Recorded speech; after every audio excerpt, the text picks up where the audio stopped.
Howdy historians, we are getting ready for a flip lesson on World War One. I don't usually do it, but I'm putting myself into the video to switch it up a little bit, right? We can't just have a disembodied voice all the time, so you get to see me in the corner. I don't know if that's good or bad. You're gonna have to make that decision. All right, World War One. Talk about an avoidable war. All right, this is one of the most avoidable wars of all time. There's a lot of really good documentation about that. We won't go into a ton of the fighting. We won't go into a ton of what got us to the war, because really what we need to focus on is the American side of things. Okay, there's a couple of handouts that I'll be kind of bopping back and forth to. This is one of them. It's on the topics page, so you can check it out. Immediate causes of World War One. We have 4 main causes. You see it? You get it? Main.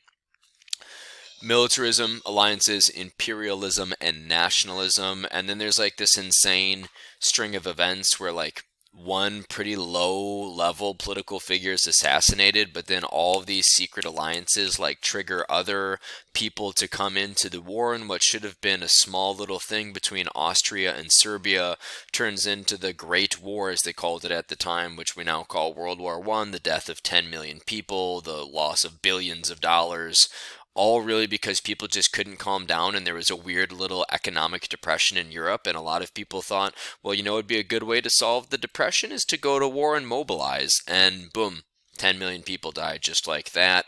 Lots of weird overlapping, changing alliances. Again, we're not going to get into a ton of this because that's the European side of things, but you can check out this handout if you want to get a little bit more about how the war begins.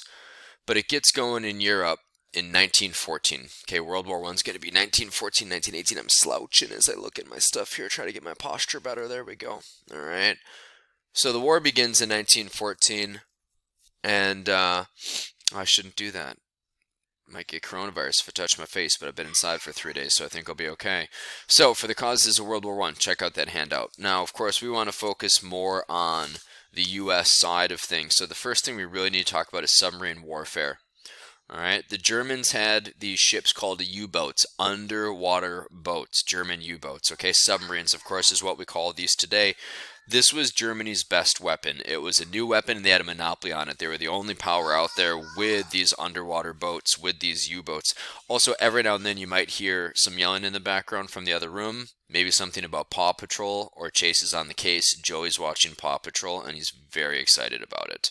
Okay, so underwater boats, submarines. Germany has these, no one else does. And they basically declared anyone doing shipping into Europe, guess what? You might get bombed by our U-boats. And eventually they really make good on that. And they're going to, just move this a little bit, they're going to sink lots of different ships. And this is going to be one of the things that eventually pulls the United States in. The best known sinking is the Lusitania. Happens May 7th, 1915. So the Lusitania was a British ship sunk by a German U-boat.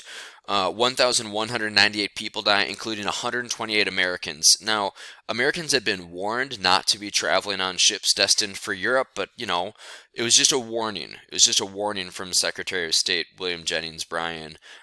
Wilson kept it as a warning instead of a strict order because he wanted people to have freedom to make those decisions. But 128 Americans die in May of 1915 when the Lusitania sunk.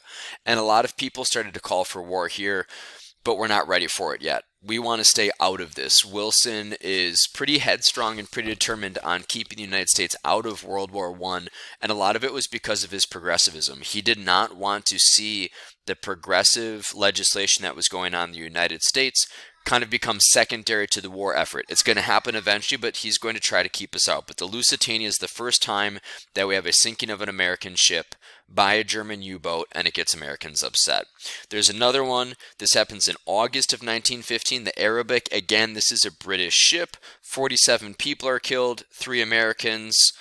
And basically every time one of these ships is sunk, Wilson says like, hey, Germany, don't you do that. We're going to hold you accountable. But we can't do much more than that because we don't want to get involved in the war. You know, and all these ships, like the Lusitania was a passenger ship. It had guns, it had ammo, it had armaments on it. So it actually made sense that Germany was sinking it. Same thing with the Arabic. it had weapons on it. Now, what happens after the Arabic is Wilson tells Germany, listen, if you're going to sink any more ships, you have to let the ship know first. So that way all the passengers can get into lifeboats. And then if you really need to sink it because it has war supplies, then sink it. Right? We understand that you're fighting a war, but we don't want you killing American citizens. And then in March 1916, we have the Sussex sunk, another British ship. This time Germany had to back down in a big way, because Americans are very upset, and now it's the third time. So March 1916, the Sussex is sunk, and Germany has to, make sure America's not going to get involved here. Americans were hurt, but none of them were killed. But what we had here was the Sussex Pledge. Germany promised to not sink any merchant or passenger ship without first giving warning. Again, so everyone can get to lifeboats, and then they can sink the war materials that are destined for England or France or Russia, right? Those fighting against Germany, Italy, Austria-Hungary, the Ottoman Empire.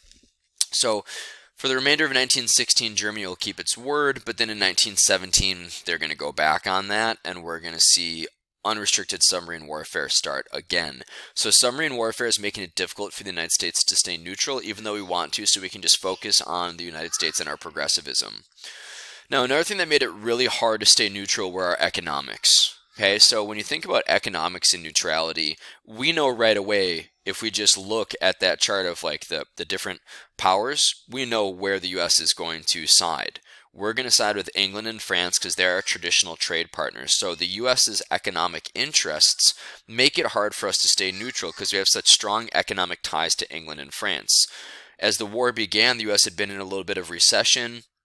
But the outbreak of war, the economy reached new heights because now we're feeding and supplying the armies and people of England and France. So the U.S. more or less was already involved in the war. We had already picked our side. Even though we were saying we were militarily neutral, economically we were not. We were also giving out billions of dollars of loans to England and France. Eventually, U.S. banks like J.P. Morgan, the banker and the bank J.P. Morgan will give out over $2 billion in loans to the Allies, right, to England and France and those fighting against Germany. So again, it's pretty obvious where we side. So if we're going to stay neutral, it's going to be really hard to do so when we have all of these different ties to England and France and the Allied powers. So our economics make it pretty clear where we're going to side from the beginning. Now, this also, of course, is going to play out as a public debate, right? There's going to be lots of public opinion and debate about who we should side with and if we should get involved. Got a lemon in my water today, keeping it really classy. Okay. Ethnic influences are obviously going to play into who people support in this war. If you're from France or England, you're going to, of course, support that side. If you're from Germany or more of Eastern Europe, you're typically going to support more of those people, right? Wherever your background lies, that's typically who you're going to support. All right. So in the early days, a lot of our influence was just coming from our ethnic background on what side of the war we were supporting in the war, but eventually British propaganda played a big role in how the U.S. started to view World War I and how the events unfolded. Because we had such close ties with Britain, they controlled the flow of news to America, which they used to their advantage. They supplied the media with plenty of stories about German atrocities in Belgium and France, and there were some atrocities, right? It's a war, but they used that to their advantage. The sinking of the Lusitania and things like that, the British also used to their advantage. You know, we even saw some of their propaganda posters, right? We've seen "I want you," right? Well, that's actually an English poster first, right? Who's absent? Is it you? Right? And then we turn it into Uncle Sam pointing, right? So we'll see lots of propaganda posters. We'll come back and look at that one a little bit later. And I've got actually just like a big gallery of propaganda posters that we can take a look at. So the public opinion is heavily swayed by where you're from and the British, all right? And there's a lot of debate over what we should do as the war is starting to ramp up in Europe. What the government decides to do is something called preparedness. it's pretty straightforward. What we decide is we're going to be prepared. All right. We were not prepared for war. If we were going to get pulled into this, we were way behind, way behind. So what Republicans decided to do, they started to pass this forward, and then Democrats like Wilson in office will eventually accept it. They urged Congress to expand the Army and the Navy. And Wilson thought this was a good idea too. So in 1916, we passed the National Defense Act. National Defense Act increased the size of the Army and increased the size of our Navy and started to modernize things. And this was needed, right? We're not saying we're going to war. We're just getting ready if we need to. And the numbers weren't alarming. It was like 50 new ships in the Navy. We upped the amount of men in the Army to 175,000. So these aren't scary numbers. It's just, hey, let's be prepared. Let's hope for the best and plan for the worst. Right? So this was something that most people got behind, but it's also a sign that the members of our government understood we're probably going to get pulled into this at some point, again, because they understood our economic ties to the Allied powers. There were lots of people, though, that opposed the war, and it was interesting. A lot of it was regional. People along the East Coast supported the war effort more and wanted to see the U.S. get involved. Part of that was because there were a lot more immigrant ties there. Part of it is because their economy was more connected to the economy of Europe along the East Coast. People in the Midwest and the West were in more opposition to the war than those on the East Coast. So we typically saw Americans, again, Midwest, West, opposed to the war, saying that really it would just be a problem and it's going to pull away from our progressive legislation at home, and it's going to get us involved in international affairs that we just don't really need to get involved in. So it's really hard for the U.S. We're trying to stay neutral. We're trying to be prepared. Economically, we're tied in. We're having a huge economic surge at home across the country because we're feeding and supplying the Allied powers. So there's a lot of debate. There's a lot of public opinion going on out there and a lot of different ideas in public opinion. Now, the election of 1916 is a presidential election. Really, it came down to Wilson just saying he kept us out of the war. That was literally his slogan. Wilson, he kept us out of the war. And he's going to win it pretty easily, but he campaigned on peace. His campaign was, I've kept us out of the war. I will continue to keep us out of the war.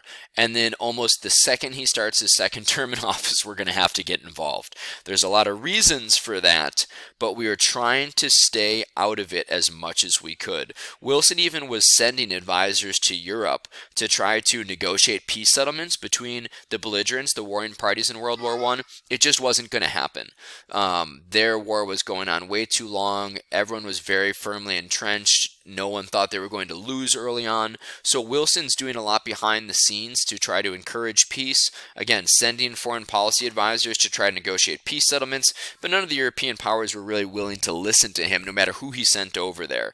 Secretary of State, chief foreign policy advisor, it didn't matter who he sent. So Wilson's doing his best to keep us out. But because of our long-term alliance with the English, because of our economic ties with England and France, we're going to have to eventually get involved. And then there's also going to be a couple more specific things that are going on in the war that drag us in. Submarine warfare is going to be a part of it, and there'll be a few other things that we're going to see in World War I, Part 2. So, pause this one, or close this one, I should say, and then we'll start to look at how we get pulled into the war, and then our mobilization for the war. Those will be a couple of the big things. Then just a little bit about the war itself, and then some impacts thereafter. Good job so far? All right, check out World War I Part 2 for the rest of the story.